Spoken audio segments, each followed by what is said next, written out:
Hello friends, అందరికీ నమస్కారము. Friends, తెలంగాణలో ఎవరైతే ఇందిరమ్మ ఇల్లుకు అప్లై చేసుకొని L2 లిస్ట్ ఉన్నారో అటువంటి వారికి సంబంధించి ఈరోజు ఒక ముఖ్యమైన అప్డేట్ అనేది రావడం జరిగిందనమాట. సో ఎవరైతే L2 లిస్ట్ ఉన్నారో అటువంటి వారు వారి యొక్క స్టేటస్ని కనుక చెక్ చేసుకుంటే మనకి స్టేటస్లో ఎంపీడీఓ పెండింగ్ అప్రూవల్ అని చెప్పి చూపిస్తుంది అనమాట. సో ఎంపీడీఓ పెండింగ్ ఫర్ అప్రూవల్కి సంబంధించి ఈరోజు ఒక ఇంపార్టెంట్ అప్డేట్ రావడం జరిగిందనమాట. సో ఎవరైతే ఇందిరమ్మ ఇల్లుకు అప్లై చేసుకొని L2 లిస్ట్ ఉన్నారో అటువంటి వారికి సంబంధించి ఈ అప్డేట్ అని రావడం జరిగిందన్నమాట. ఫ్రెండ్స్, ఎవరైతే ఇందిరమ్మ ఇల్లు L2 లిస్ట్ ఉన్నారో అటువంటి వారికి తొందరలోనే స్టేటస్ అప్డేట్ కాబోతూ ఉందండి. సో మరి మనకి స్టేటస్ ఎప్పుడు అప్డేట్ అవుతుందని చెప్పేసి చాలా మంది అడుగుతూ ఉన్నారండి. సో స్టేటస్ అప్డేట్ అయ్యే టైం దగ్గర పడిందండి. సో సెప్టెంబర్ నెలలో తప్పకుండా స్టేటస్ అప్డేట్ అవుతుందన్నమాట.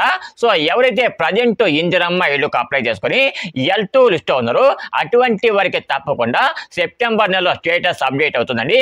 సో ఎవరు కూడా కంగారు పడకండి, ఎందుకంటే ఈ ఆగస్టు నెలలో చాలా వరకు హాలిడేస్ వచ్చాయి కాబట్టి తప్పకుండా సెప్టెంబర్ నెలలో ఎవరికైతే ప్రజెంట్ L2 లిస్ట్ ఉన్న వాళ్ళు మనకి పెండింగ్ ఫర్ ఎంపీడీఓ అప్రూవల్ అని చెప్పి చూపిస్తుందో అటువంటి వారికి తప్పకుండా సెప్టెంబర్ నెలలోనే అప్డేట్ అయ్యే అవకాశం ఉందన్నమాట.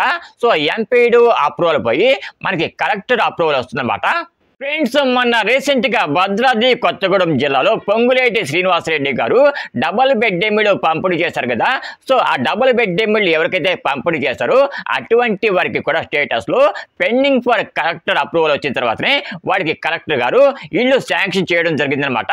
సో తప్పకుండా గుర్తుపెట్టుకోండి, ప్రజెంట్ ఎవరికైతే L2 లిస్ట్ ఉన్న వాళ్ళు మనకి పెండింగ్ ఫర్ ఎంపీడీఓ అప్రూవల్ చూపిస్తుందో అటువంటి వారికి తర్వాత నెక్స్ట్ అప్డేట్ ఏమిటంటే తప్పకుండా కలెక్టర్ అప్రూవల్ అనమాట. కలెక్టర్ అప్రూవల్ కనుక మీకు వచ్చినట్లయితే వెంటనే ఆ తర్వాత డబుల్ బెడ్ ఇళ్ళు మీకు పంపిణీ చేసే అవకాశం ఉందన్నమాట. ఫ్రెండ్స్, వన్స్ ఒక్కసారి ఎవరైతే L2 లిస్ట్ ఉన్నారో అటువంటి వారికి స్టేటస్లో కలెక్టర్ అప్రూవల్ అని చెప్పేసి పడిందంటే సో వారికి కలెక్టర్ అప్రూవల్ దగ్గర నుంచి అప్రూవల్ వచ్చినట్టేనండి. ఎందుకంటే వన్స్ ఒక్కసారి అప్రూవల్ స్టేటస్ కనుక మనకు చూపించిందంటే తప్పకుండా వాళ్ళ యొక్క అప్లికేషన్ అప్రూవ్ చేస్తారనమాట. సో చాలా వరకు అప్లికేషన్ అన్ని కూడా అప్రూవ్ చేసే అవకాశం ఉందన్నమాట. సో ఎవరికైతే కలెక్టర్ అప్రూవ్ వస్తుందో అటువంటి వారి అప్లికేషన్ అన్ని కూడా నెక్స్ట్ ఏదైతే హౌసింగ్ డిపార్ట్మెంట్ ఉంటుందో వారికి పంపిస్తారనమాట. హౌసింగ్ డిపార్ట్మెంట్ వాళ్ళు ఎక్కడ డబుల్ బెడ్ ఇళ్ళు ఖాళీగా ఉన్నాయి ప్రజెంట్ అనేదంతా కూడా పరిశీలించిన తర్వాత వారికి డబుల్ బెడ్ ఇళ్ళు పంపిణీ చేయడం జరుగుతుందన్నమాట.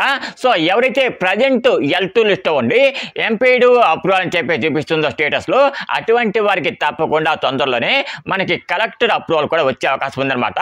సో కంగారు పడకండి, ప్రతి ఒక్కరికి కూడా స్టేటస్ అప్డేట్ అవుతుందండి. సో చాలా మంది స్టేటస్ ఎప్పుడు అప్డేట్ అవుతుందని చెప్పేసి కామెంట్స్ పెడుతూ ఉన్నారు, కొంచెం పేషెన్స్ వెయిట్ చేయండి. సో చాలా మందికి ఆల్రెడీ కలెక్టర్ అప్రూవల్ కూడా వచ్చిందండి. సో మిగతా వారు ఎవరైతే ఉన్నారో ఎంపీడీఓ అని చెప్పి చూపిస్తుందో అటువంటి వారికి కూడా కలెక్టర్ అప్రూవల్ తొందరలోనే వస్తుందండి. సో ఎవరైతే ఇందిరమ్మ ఇల్లుకు అప్లై చేసుకుని L2 లిస్ట్ ఉన్నారో అటువంటి వారు కాస్త జాగ్రత్తగా ఉండండి, ఎందుకంటే మీకు ఇల్లు కనుక శాంక్షన్ అయితే తప్పకుండా మీకు మెసేజ్ వస్తుందండి. ఫ్రెండ్స్, వీడియో కనుక మీకు నచ్చినట్లయితే తప్పకుండా చిన్న లైక్ అయితే వేయండి.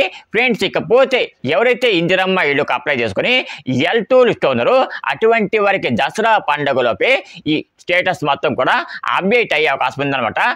ఫ్రెండ్స్, మేడ్చల్ మల్కాజ్గిరి జిల్లాలో ఎవరైతే డబుల్ బెడ్ ఇళ్ళకు లేదా ఇందిరమ్మ ఇళ్ళకు అప్లై చేసుకుని L2 లిస్ట్ ఉన్నారో అటువంటి వారికి సంబంధించి ఈరోజు ఒక అప్డేట్ వచ్చిందనమాట. సో మనకి ఈటెల రాజేంద్ర గారు ఉన్నారు కదండి. సో ఆయన మేడ్చల్ మల్కాజ్గిరి ఎంపీ గారు కదా. సో ఆయన గారు ఈరోజు ఎవరైతే పొంగులేటి శ్రీనివాసరెడ్డి గారు ఉన్నారో ఆ పొంగులేటి శ్రీనివాసరెడ్డి గారికి ఒక లేఖ కూడా ఇవ్వడం జరిగిందనమాట. ఎందుకు ఆ లేఖ ఆయనకి ఇచ్చారంటే సో మేడ్చల్ మల్కాజ్గిరి జిల్లాలో చాలా మంది అనర్హులు కూడా డబుల్ బెడ్ ఇళ్ళు కేటాయిస్తూ ఉన్నారు. తప్పకుండా అర్హులు ఎవరైతే ఉంటారో అటువంటి వారికి మాత్రమే డబుల్ బెడ్ ఇళ్ళు కేటాయించండి అని చెప్పేసి ఆయనకి ఒక లేఖ ఇవ్వడం కూడా జరిగిందనమాట. సో తొందరలోనే ఎవరైతే మేడ్చల్ మల్కాజ్గిరి జిల్లాలో L2 లిస్ట్ ఉన్నారో అటువంటి వారికి డబుల్ బెడ్ ఇళ్ళు కేటాయించే అవకాశం ఉందన్నమాట. ఫ్రెండ్స్, వీడియో కనుక మీకు నచ్చినట్లయితే తప్పకుండా చిన్న లైక్ అయితే వేయండి. లైక్ వీడియోమే కాదు, ఎవరైతే ఇందిరమ్మ ఇల్లుకు అప్లై చేసుకుని L2 లిస్ట్ ఉంటారో అటువంటి వారికి కూడా షేర్ చేయండి.